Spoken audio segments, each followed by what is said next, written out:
Qu'est-ce qui vous a donné envie? Je comprends tout à fait la situation. J'ai les amis qui sont à Kiev ou dans d'autres régions maintenant d'Ukraine parce qu'ils étaient obligés de fuir Kiev. Malheureusement, j'ai plus mes parents parce qu'ils sont décédés, mais j'ai ma tante qui est restée à Kiev. Et je comprends tout à fait la situation, le désespoir des gens, l'envie de fuir cette situation. Et je comprends à quel point ils sont démunis parce qu'ils ne parlent pas la langue, c'est tout nouveau. J'ai voulu les aider, les accompagner. Et qu'est-ce que vous faites alors comme mission? Souvent, c'est les écoles, les directrices d'école qui m'invitent pour traduire pour les parents qui amènent leurs enfants pour la première fois. C'est très compliqué pour les parents parce qu'ils ne parlent pas ni anglais ni français. Ils parlent uniquement ukrainien. Les enfants, certains parlent un petit peu anglais, certains un tout petit peu français.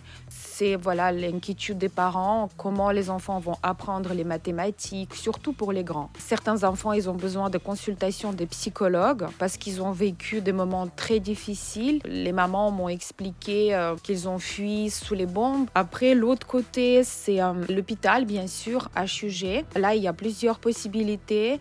Soit c'est la première visite chez les médecins en Suisse, parce qu'apparemment, tous les migrants doivent avoir un rendez-vous avec un médecin. Soit c'est pour un problème ponctuel aux urgences. Soit c'est comme j'ai eu le cas la semaine dernière. Il y avait 2 enfants malades du cancer qui sont venus d'Ukraine et qui ne pouvaient plus suivre leur traitement oncologique parce qu'il y avait la guerre, il n'y avait plus de médicaments, il n'y avait plus rien. Et c'est une organisation en Suisse qui les a accueillis et je les ai accompagnés. Là, c'est vraiment pas facile pour un interprète, mais on s'en sort, on est obligé. Il n'y a pas d'autre solution. Il faut aider les médecins, aider les enfants, aider les parents. Là, ça devient plus compliqué parce que c'est la traduction médicale. Il faut traduire les diagnostics, les médicaments.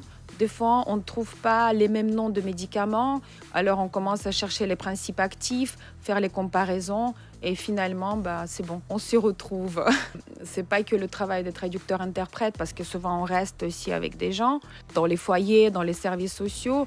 C'est expliquer comment ça fonctionne un peu la Suisse, la mentalité. Au contraire, pour les services sociaux, expliquer comment c'est en Ukraine. Il faut être prêt psychologiquement à entendre tout ça, tous ces problèmes?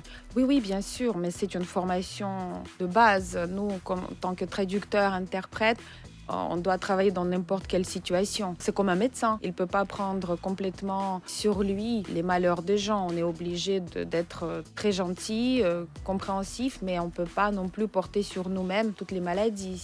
Sinon, c'est plus professionnel.